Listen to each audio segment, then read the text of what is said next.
O que se bebe em dia de festa pode-se beber no dia a dia? E que ligações gastronómicas se podem fazer com o que temos no copo? Aprenda e prove com a Escola do Gosto, a Academia de Literacia Alimentar do Público. Aulas únicas com especialistas. Entre como amador e saia um pouco mais conhecedor.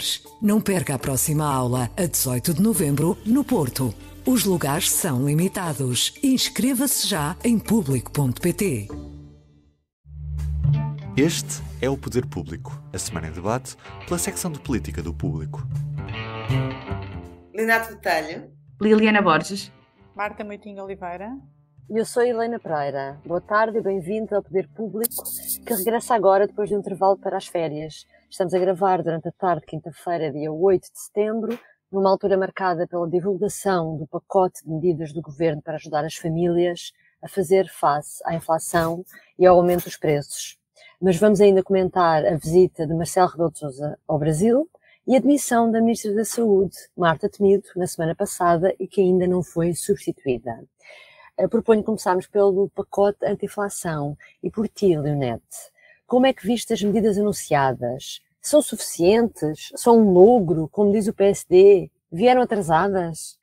Acho que são um bocadinho de tudo e algo mais. Eu penso que sim, na minha opinião, vieram bastante atrasadas. Basta ver como é que os outros países foram apresentando ao longo dos últimos meses vários pacotes. Este governo não teve pressa nenhuma, aliás, desde que foi eleito com maioria absoluta em janeiro parece não ter pressa para nada, mas de facto houve aqui um compasso de espera muito grande e nem sequer houve da parte, ainda que não...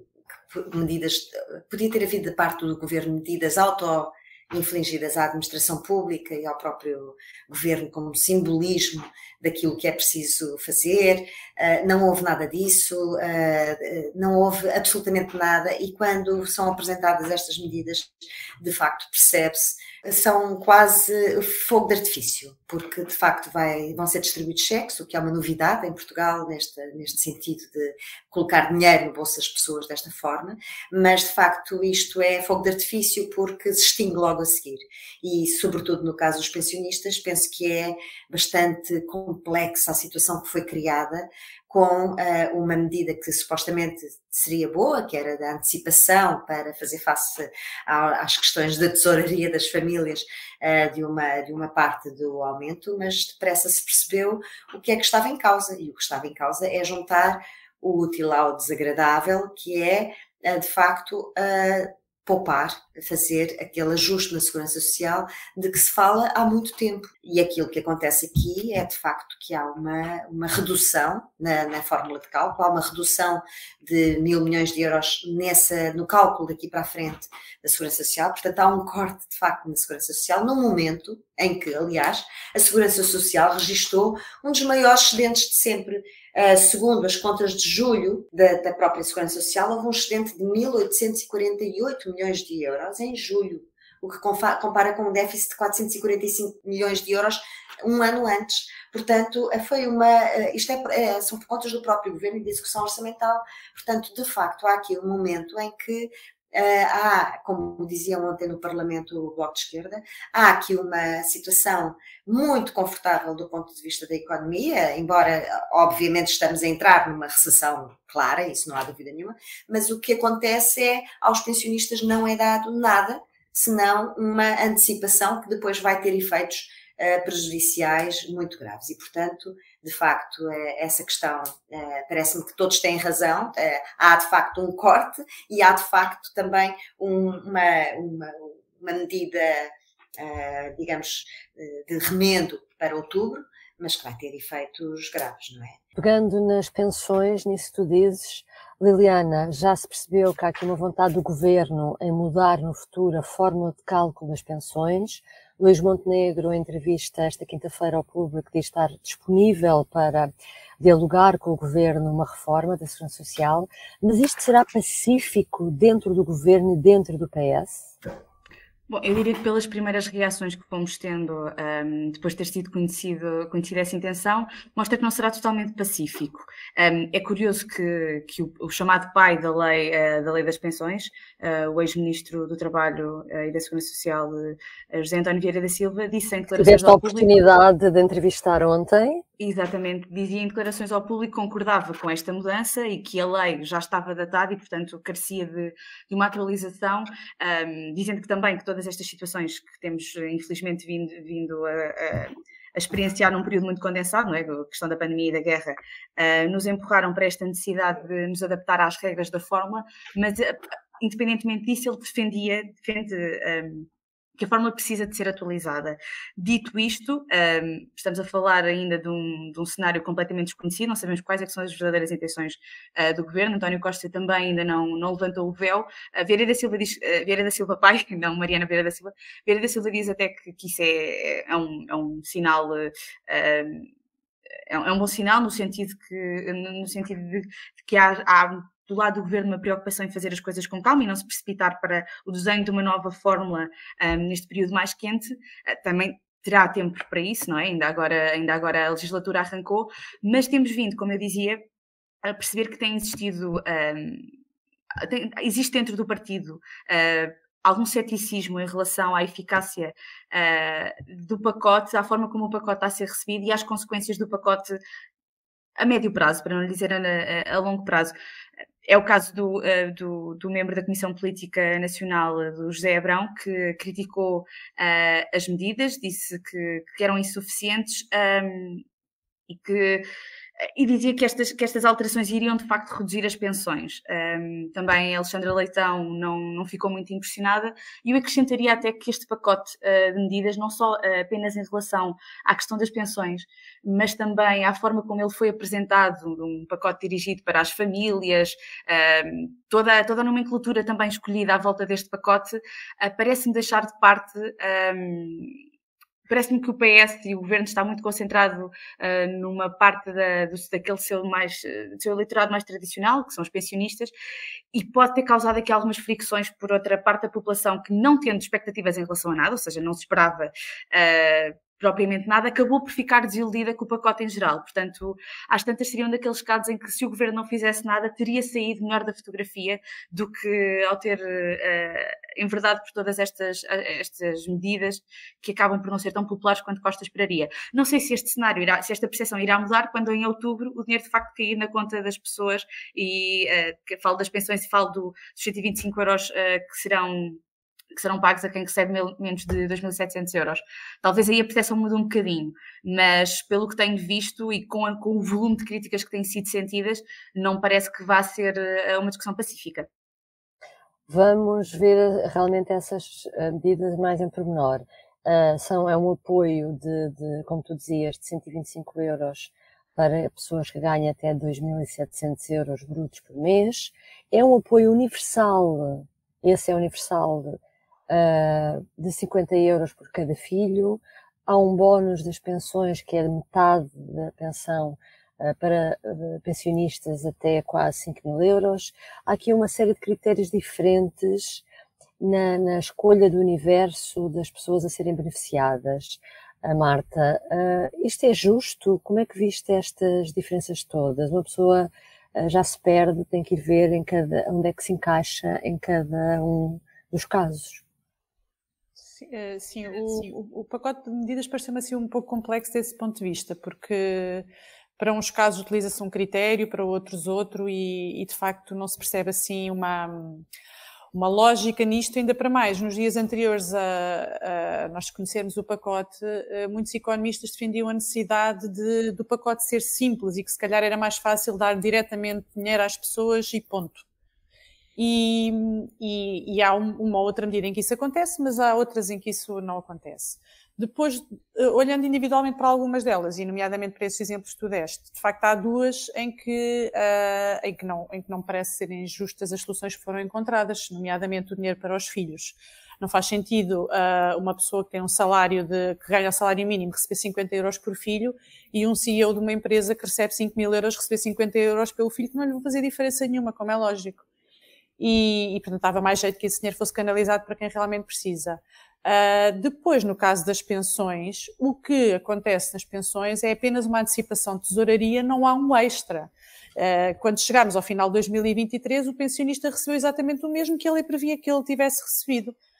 Portanto, e ainda com a agravante de, como foi suprimida uma parte desse dinheiro que foi retirado como despesa permanente, ele já não entrar dali para a frente nas contas das pensões e, portanto, para os pensionistas também acabou por não ser uma medida boa. Não sei exatamente se as pessoas... Eu acho que as pessoas vão perceber isto quando as contas começarem a chegar para pagar e quando este dinheiro começar a chegar, elas começarem a fazer contas a perceber que, de facto, isto fica tudo muito diluído, não é? Que isto não cobre, que este dinheiro não vai cobrir isso. Sim, e que fica tudo muito diluído. E depois há aqui outra área que não está ainda coberta, e não sei se alguma vez estará, que é a questão de quem paga empréstimos à habitação. Quem paga empréstimos à habitação vai ver a sua casa, as despesas com o empréstimo ficarem muito mais caras nos próximos tempos. Sobre isso não houve nada, o governo não disse nada. Não houve nada, não, ficou tudo em aberto e não sei se haverá, porque eu penso que não houve sequer nenhum sinal de que isso esteja a ser pensado.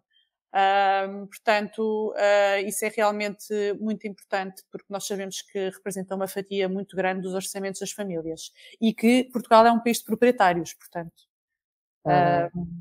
isso conta muito. Há muita gente que vai ser afetada. Sim.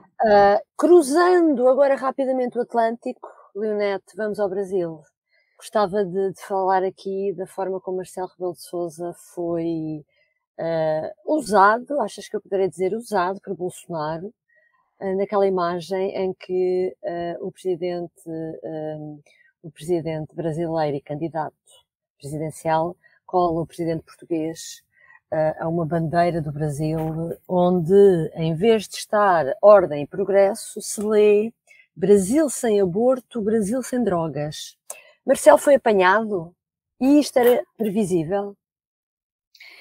Olha, Helena, naturalmente que Marcelo foi apanhado, mas isso era completamente previsível e eu diria que essa imagem dessa bandeira, que também desconheço se o próprio Bolsonaro a conhecia, quer dizer, não temos todo o filme dessa bandeira, mas é um símbolo claro, uma imagem clara daquilo que era completamente previsível.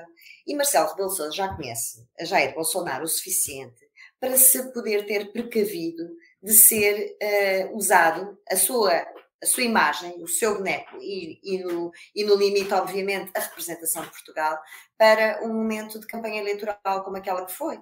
E, portanto, há um ano, quando Marcelo Rebelo de Sousa foi recebido por Jair Bolsonaro, já tinha havido, veio-se saber mais tarde, por um jornal brasileiro, já tinha havido um grande desconforto em relação a piadas de cariz sexual nesse almoço e à falta de cuidados. Ainda estávamos na altura das máscaras, né? Da pandemia, sim. Depois houve, há 2 meses apenas, aquela situação em que Jair Bolsonaro convida e desconvida Marcelo Rebelo de Sousa para um almoço porque não gostou de que ele estivesse antes com Lula da Silva. Portanto, estamos em campanha eleitoral. Sinceramente, eu acho que isto era previsível, não podíamos adivinhar o que é que ia acontecer, mas naturalmente era completamente previsível. Que alguma coisa ia acontecer. Exatamente.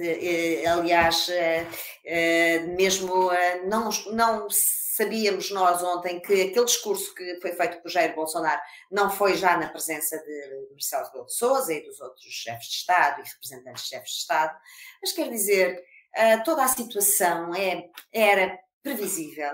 As personagens são conhecidas, a sua forma de atuar é conhecida, mas Marcelo Rebelo de Sousa, mais uma vez, também foi igual a si próprio.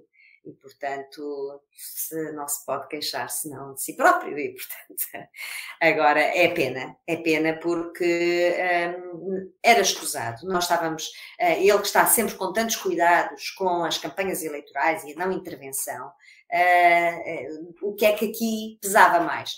O Presidente de Portugal não veio à cerimónia do bicentenário, ou o Presidente de Portugal preferiu não participar numa sessão em plena campanha eleitoral. Quer dizer, há opções que se fazem e ele fez a sua. Marta, mudando de assunto, a Ministra da Saúde, a Marta Temido, demitiu-se há mais de uma semana. Entretanto, passados estes dias todos, tivemos a oportunidade de ver hoje, porque foi ao Conselho de Ministros, à Conferência de Imprensa do Conselho de Ministros, apresentar a regulamentação do Estatuto do SNS. O que eu te pergunto é se ela não devia ter sido já substituída e como é que viste o facto de António Costa ter dito que ela ficaria até dia 15 para apresentar essa regulamentação e ela ter dado, por assim dizer, corda aos sapatos e acabado o trabalho mais cedo e uma semana antes ter apresentado em Conselho de Ministros o diploma. A situação que aconteceu desta vez, eu penso que nunca tinha acontecido uma situação assim deste género, de se prolongar por tanto tempo a saída de um ministro, ainda por cima de uma pasta tão relevante e que está tão debaixo dos holofotes, com tantos problemas na área da saúde, foi de facto vista como sendo estranha e desconfortável para a ministra, e foi bastante desconfortável de facto, e isso foi muito evidente. Mesmo dentro da área socialista e do próprio governo, houve notícia de questões relacionadas com a saída dela, de que havia quem visse isso de uma forma desconfortável. O que se viu agora foi que a ministra decidiu dar corda aos sapatos e fez bem, porque de facto é bastante humilhante a situação pela qual ela está a passar e assim tenta de alguma forma pelo menos encurtar o prazo a metade. Mas também o que me pareceu foi que foi um bocado desnecessário, isto parece-me quase um castigo, porque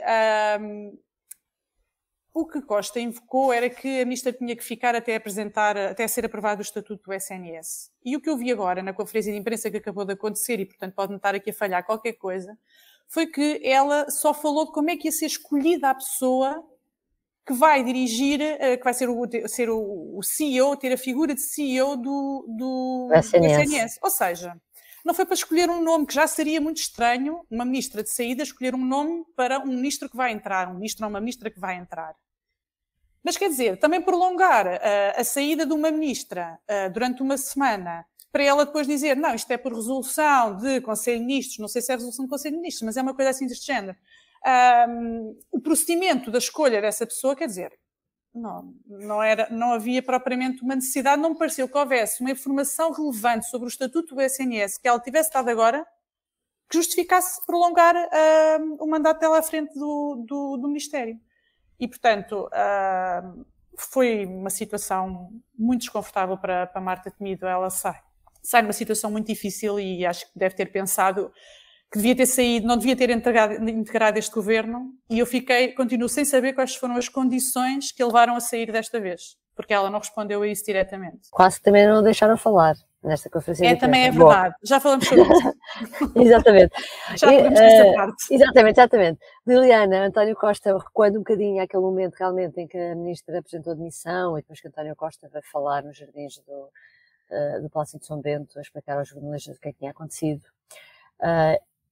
Eu anotei que, para além das palavras que ele teve para a ministra, ignorou os problemas vividos pelo SNS, a falta de profissionais de saúde, que está na base da demissão da ministra.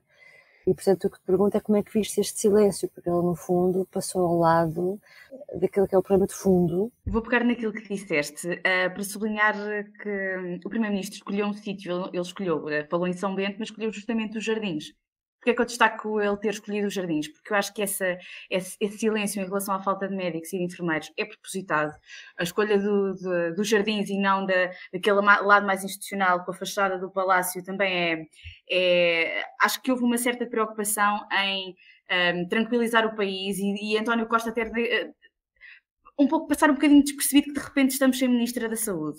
Acho que não falar dos problemas que ficaram por resolver e a escolha de um cenário um bocadinho mais leve, mais com cheiro a verão, com o verde atrás, acho que demonstra que esse silêncio foi obviamente propositado para evitar o pânico e para atribuir ao próximo Ministro a resolução desses problemas, como a Marta também disse. Eu também não percebo como é que a Marta Temido volta a integrar este plano. Aliás, há montes de figuras que foram naturalmente muito desgastadas nestes últimos 2 anos por força da pandemia e que se calhar o atual governo não estaria com tantos problemas se tivesse sido mais reformado, mais renovado e não fosse tanto um governo de continuidade. E acho que esses problemas começam agora, é um governo mais cansado, não é um governo fresco, e acho que isso começa a ser cada vez mais notório e que Marta Temido é apenas o primeiro de alguns nomes que vamos ver sair do governo, não só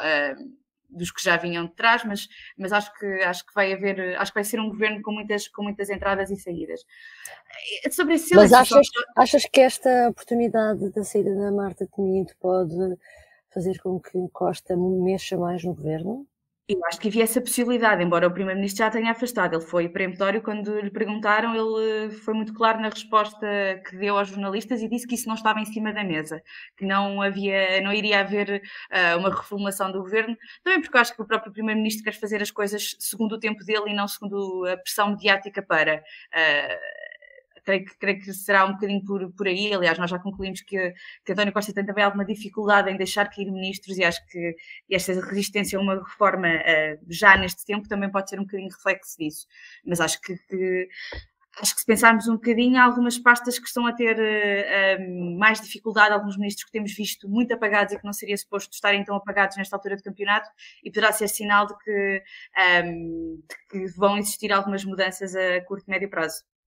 Mas para concluir, acho que o silêncio relativo à falta de médicos e profissionais foi a coisa mais simpática que António Costa pode ter feito a Marta Temido, porque ele foi muito duro com uma frase em específico no momento em que reage à admissão de Marta Temido, e aliás ele diz mesmo: para quem foi Ministra da Saúde num período tão duro, percebo que alguém estabeleça como linha vermelha a existência de falecimentos num processo de recorre em serviços que são sobre a sua tutela. Foi das frases mais duras que eu já ouvi António Costa dizer sobre um primeiro-ministro, e vimos outros casos em que houve mortes associadas às tutelas de ministros.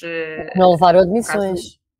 Não levaram admissões, ou que levaram admissões muito tardiamente, ou que demorou algum tempo, mas o caso da morte do cidadão ucraniano nas mãos do CEF, por Eduardo Cabrita, não apenas a morte do trabalhador da A6, os casos de Pedrógão, nós nunca ouvimos estas palavras tão duras e tão a responsabilizar tão diretamente a morte de alguém a um ministro como ouvimos António Costa. Eu acho que houve outra frase dele muito dura, porque ele às tantas diz que os ministros, pronto, que mudar de ministros traz uma energia diferente, mas que pronto, as políticas são as mesmas, que desvalorizam um bocadinho o papel que cada um de nós pode ter nos sítios onde nós estamos. As pessoas fazem diferença na forma como fazem as coisas, e a energia que as pessoas levam para as coisas acaba por...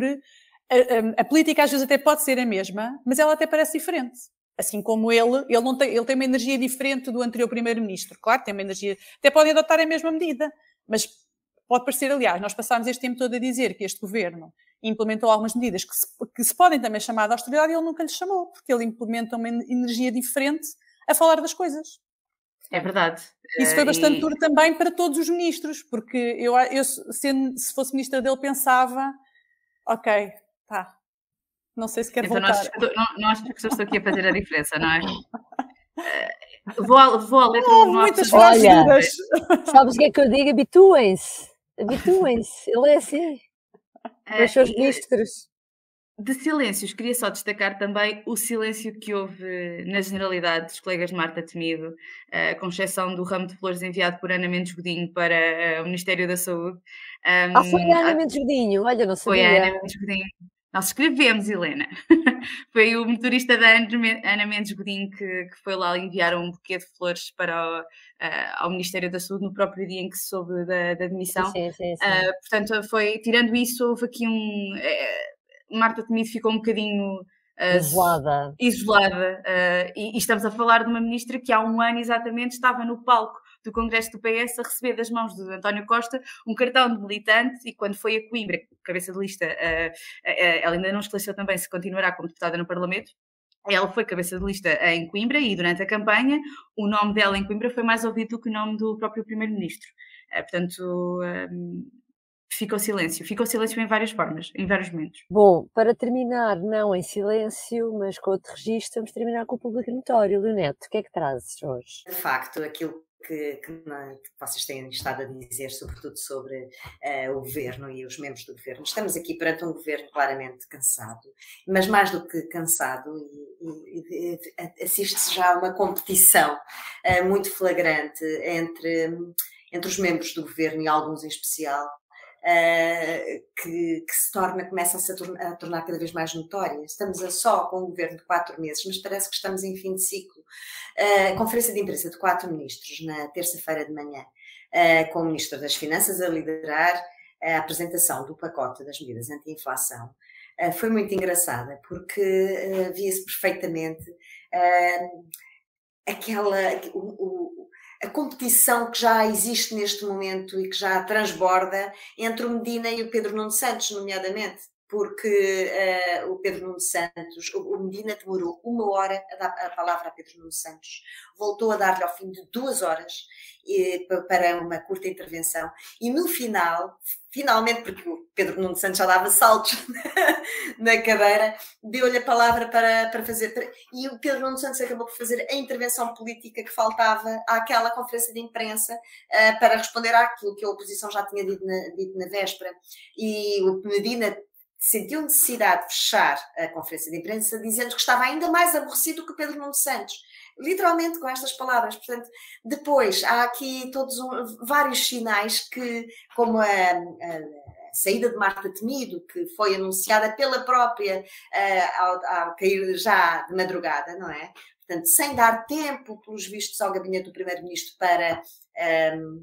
para trabalhar politicamente a sua saída, com depois aquela conferência de imprensa, como já destacou a Liliana e a Marta, um bocado humilhante para a própria Ministra, e, portanto, estamos aqui, de facto, com um governo muito cansado, e só tem 4 meses, faltam-lhe 4 anos e 2 meses. E é isso. Tempo. Liliana, que trazes? Bom, eu estou na Academia Socialista do PS, precisamente na batalha, e trago o quê? Trago a resistência do Primeiro-Ministro a vir aqui à batalha, porque, portanto, nós estamos aqui desde ontem, desde a quarta-feira, ficaremos aqui até à próxima terça, e primeiro, numa primeira fase com a Academia Socialista, depois serão as jornadas parlamentares.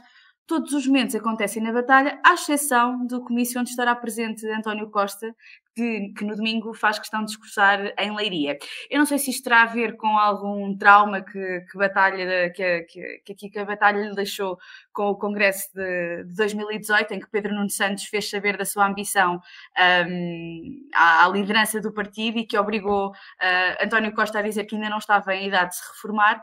Certo é que não iremos ver o Primeiro-Ministro aqui na batalha. Eu acho curioso esta escapadela da caravana socialista para Leiria, para evitar que o Primeiro-Ministro aqui venha. Costa foge da batalha. Mas a batalha anda atrás dele.